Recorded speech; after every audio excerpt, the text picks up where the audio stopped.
My name is Hannah, and I'm 26 years old. At 3 a.m., Mom stole my keys to help my sister escape, and that single moment cracked my life open like glass on concrete. I wish I could say the night began with shouting or drama, but it didn't. It began with the quiet hum of the refrigerator and the ache behind my eyes from another long shift, the kind that leaves you too tired to think and too wired to sleep. I had just set my 98K SUV's key fob on the kitchen counter, the same place I always did, and I remember pausing for half a second because something felt off, like the house was holding its breath. My parents' place had that smell of old coffee and lemon cleaner, and my sister's door was shut, which was unusual because she never closed it unless she was hiding something. I brushed the feeling aside, went to my room, and locked the door out of habit, not fear. Sometime later, a floorboard creaked. Then another. The house shifted, whispering with movement, and I told myself it was just Mom checking the doors like she always did when she couldn't sleep. At 3 a.m., Mom stole my keys to help my sister escape. Those words sound unreal even now, but they're the truth. I woke to a soft click, the unmistakable sound of a keyring being lifted, and I sat up, heart thudding, but by the time I reached the hallway, the counter was bare. No keys, no fob, just the faint echo of a door closing somewhere deep in the house. I stood there in my socks, cold tile biting my feet, listening to a car engine turn over outside. Not mine, I told myself, because mine was parked out front and I would have heard it. But then the engine revved again, familiar and expensive, and panic crawled up my spine. I rushed to the window and saw taillights disappearing into the dark, my SUV rolling away like it had chosen them over me. My phone buzzed with a message from Mom that said, "Don't overreact. It's an emergency." That was it. No explanation. No apology. I didn't sleep after that. I sat on my bed staring at the wall, replaying every argument, every time my parents had chosen my sister first, every time I had been told to be patient, to be the responsible one, to understand. By morning, the 98K SUV was totaled. The call came just after sunrise, when the sky was still pale and unforgiving, and the number on my phone belonged to a local police station. They asked if I owned a black SUV matching my plate, and before I could answer, Mom grabbed the phone from my hand, her nails digging into my wrist, her voice sharp and steady as she said, "Yes. Yes, that's ours. What happened?"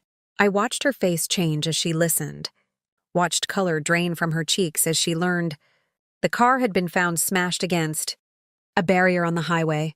Airbags deployed, front end destroyed. My sister was safe, she said quickly, too quickly, as if safety was a detail instead of the headline. When the call ended, Mom turned to me with a look I had seen my whole life. The look that said this would somehow be my fault. Mom snapped, "Tell the police you did it." She didn't whisper. She didn't hesitate. She said it like an instruction, like asking me to pass the salt. I stared at her, waiting for the punchline that never came. My father standing behind her, silent, eyes on the floor, already choosing not to choose. My sister wasn't there. She was gone, escaped, protected, while I stood in the wreckage of a decision I hadn't made. I didn't argue because I had secretly swapped the fobs. It wasn't my car she crashed. It was Mom's. That truth sat heavy in my chest, a secret forged weeks earlier when I sensed something like this coming. When I realized the only way to survive in this house was to be smarter than the storm. I had made the switch quietly, carefully, telling myself I was being paranoid, that I'd never need it. Now, as Mom's words hung in the air, "Tell the police you did it," I felt a strange calm settle over me. The house buzzed with tension, with unspoken plans and old loyalties snapping back into place. And I understood, finally, how far they would go for her, and how far they expected me to fall. By the time the sun was fully up, the house felt smaller, like the walls had leaned in overnight to listen. Mom paced the kitchen, rehearsing versions of the same lie, each one ending with me nodding and taking the blame. Dad avoided my eyes, his silence louder than her snapping voice. The words from earlier kept looping in my head. Mom snapped, "Tell the police you did it." She said it again, too, softer this time, like she was doing me a favor. She talked about family, about sacrifice, about how my sister was fragile and how I was strong, and how strong people carry weight so others don't have to. I let her talk, I let her believe I was breaking. Inside, I was counting minutes. When the police arrived, their shoes tracked dust across the entryway, and one of them glanced at the empty driveway, then at me. My heart didn't race the way I expected. It steadied. They asked where I was between 3 a.m. and dawn, and before I could answer, Mom stepped in with a story polished smooth by repetition. She said I'd been upset, reckless, that I'd taken the SUV in the middle of the night. She said it like she was disappointed, not desperate.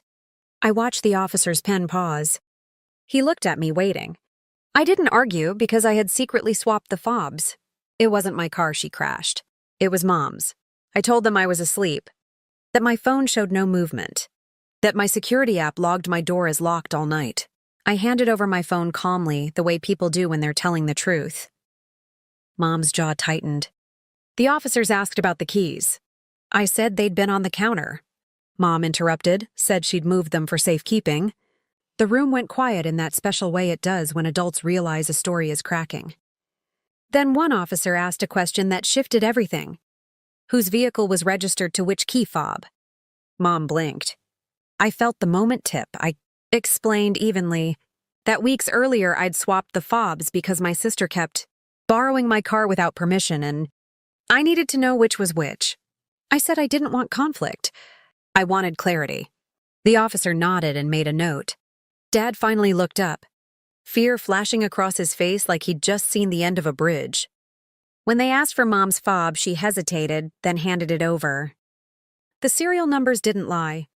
The wrecked SUV matched her fob, her insurance, her name. The air left the room. Mom's mouth opened, then closed. She tried to laugh it off, said it was a misunderstanding, said she'd only taken the keys to help my sister escape a bad situation, said she'd planned to put them back before morning. The officer's voice stayed gentle and firm as he explained consequences. Reports, insurance claims, and false statements. I watched my mother shrink in real time, the authority she wielded over me dissolving under fluorescent light. When they left, the house was silent except for the tick of the clock. My sister called then, crying, asking if everything was okay, asking if Mom was mad. Mom didn't answer. Dad sat down heavily. I stood by the door with my jacket on, the calm still holding me together. I told them I was moving out that day. Mom said I was overreacting. Dad said we'd talk later. I shook my head. I packed fast, hands steady, taking only what was mine. As I carried the last box out, Mom followed me, her voice brittle, saying families don't keep score. I stopped on the porch and turned back. I told her families don't steal keys at 3 a.m. Don't total someone else's future. Don't ask one child to bleed so another can run. She had no answer. Driving away, I felt lighter than I had in years. Like the road finally belonged to me. The story didn't end with sirens or handcuffs.